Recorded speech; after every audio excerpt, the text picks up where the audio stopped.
Thank you so much, Samir, for your kind introduction. I want to thank all of you for making the time to come and join us this morning as we kick off this day of critical and constructive dialogue. It's great for me to be back here in India. It's been too long, but it's always such a wonderful and warm experience knowing the rich history of this country and the vibrant democracy that really serves as the foundation for the special bond that has long existed between our two countries. I wanted to start our conversation today by greeting you with aloha and namaste, because contrary to popular belief, these words are not just greetings. They actually both have a very deep, spiritual, powerful meaning that for me personally have been at the core and heart of my life and are what I hope will inspire meaningful dialogue and conversations here at Ricina. When we greet each other with aloha and namaste, what it really means is I'm coming to you and greeting you with respect. It is a recognition of the eternal divine spirit that exists within each of our hearts. And it's a reminder that we are all connected, that we are all children of God, regardless of our race or religion, ethnicity, politics, our background, where we come from, our status in society. By greeting us in this manner, we are opening the door to have a much more meaningful and deeper exchange that gets past the divisiveness and the partisanship that too often poisons the conversations that we have. It's a critical reminder that what we share in common is far more powerful than that which sets us apart. It's great to be back here in India, and I especially want to thank Prime Minister Modi for the invitation to come here to get together with new friends, to greet old friends here from across the Indo Pacific region and from around the world. I leave right after our dialogue here to head back to Washington, D.C., but it's been a constructive few days where I've been engaging with our Indian counterparts, working to continue to build off of the momentum that was created by President Trump and Prime Minister Modi's joint statement issued in Washington, D.C. after their Oval Office meeting.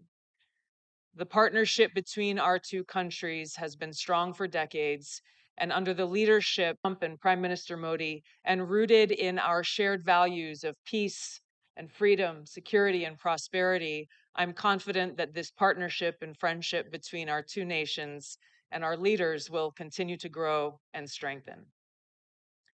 I'm grateful to be here with all of you because these gatherings are so important, because they give us the opportunity to come together and actually engage in direct dialogue and conversation around some of the most timely and pressing issues that face us all. The theme of this conference couldn't be better: people, peace, and planet, highlighting these fundamental aspirations that unite us.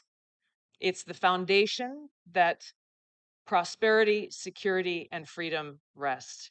If we are not at peace, we cannot be truly prosperous, secure, or free.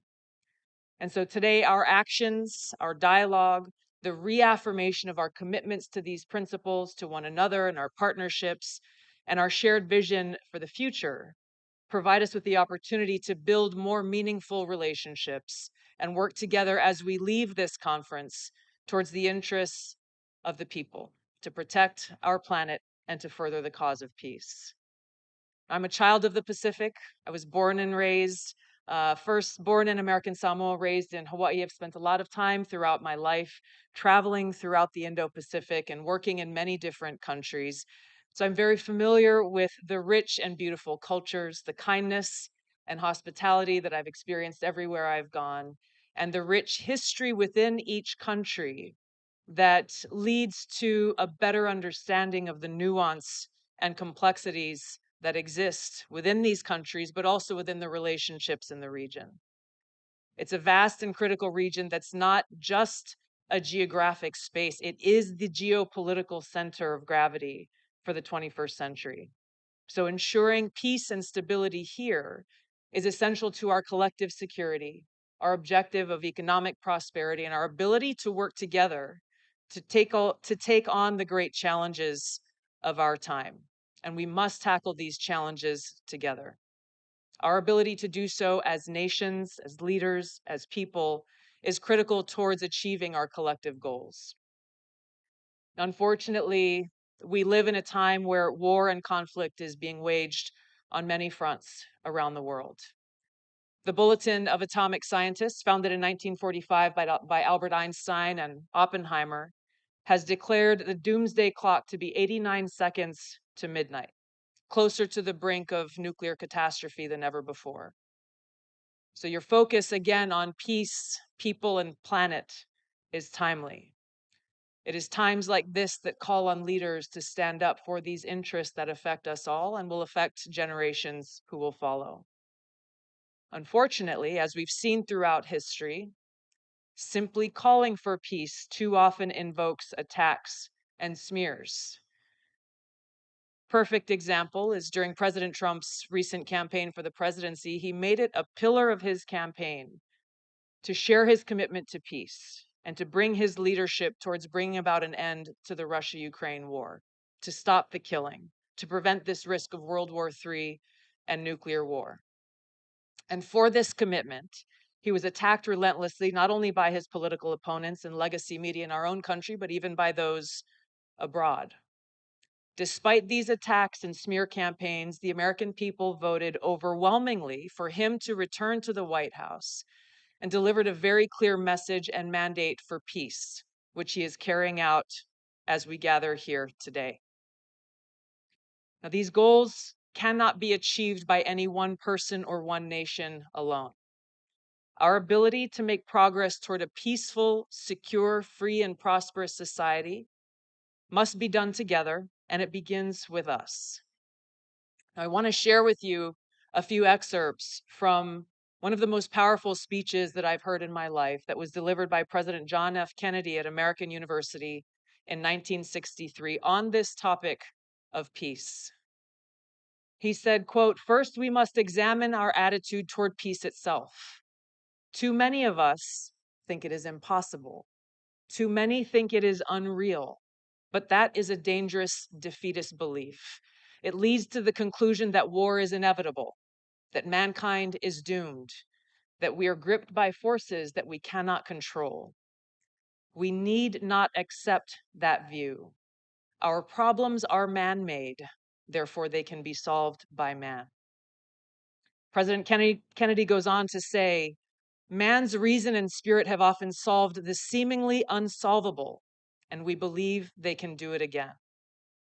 He says, "I'm not referring to the absolute infinite concept of peace and goodwill of which some fantasies and fanatics dream.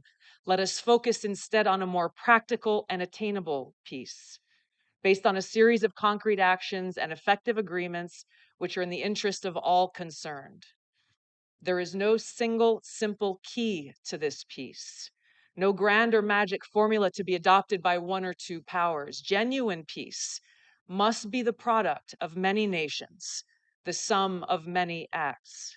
It must be dynamic, not static, changing to meet the challenge of each new generation. With such a peace, there will still be quarrels and conflicting interests, as there are within families and nations. World peace, like community peace, does not require that each man love his neighbor.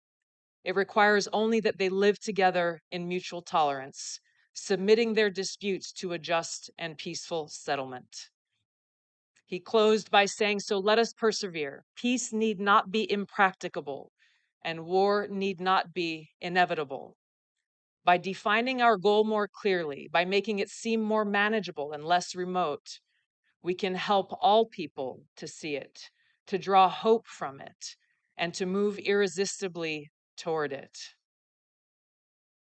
These powerful words were as powerful and true and relevant then in 1963 as they are today. In the United States, President Trump remains unwavering in his commitment to achieving peace through a strategy rooted in realism and pragmatism. Securing peace through strength, which he speaks of very often, requires strong leadership with a clear-eyed and realistic understanding of the global challenges that exist as well as the opportunities.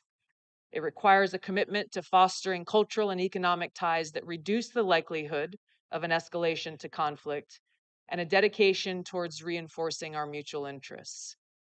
It requires leaders have the courage to engage directly with both friends and adversaries alike, to increase understanding, to resolve differences, and to work to prevent an escalation to conflict.